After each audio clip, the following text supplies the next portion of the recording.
Welcome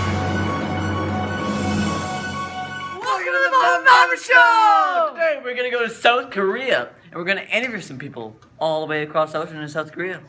Let's go over to our first interviewer in South Korea. Off to you, Bob. He said to get to the other side. I'm here reporting on South Korea's population issues. The primary problem in South Korea is that 83% of the population lives in urban areas. That means only 17% of the population lives in the country.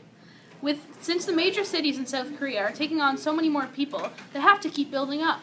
More and more skyscrapers have to be built, and many of the living spaces of families in South Korea are the size of your bedrooms. Just something to consider.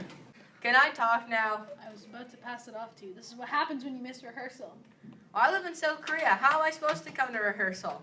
Anyways, like the majority of South Korea, I was born in the 50s when the government had no problems with the family size. Growing up, my family had 6 children, and most families had that many children.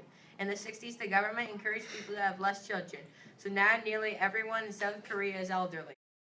And now, back to the studio. Back to the studio. I'm Bob, and he's a scientist. We're here to talk to you about an overfishing problem they have in South Korea. Off to you, scientist. As we can see, there's a modern fishing boat from the United States over in South Korea. Problem is, elderly women have been put out of jobs and having to do other stuff they are not skilled for to support their families. This is the problem because South Korea is having to do a lot of government funds to help them support their families. That was fantastic, scientist.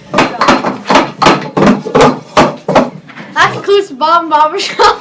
There's Bob, other Bob, Bobert, the scientist, and that Korean dude. Okay, guys, tune in next week where we Saturday. look at Big Baby's ice cream and how delicious it is, and we say scientific Bob stuff and Bobert about Show.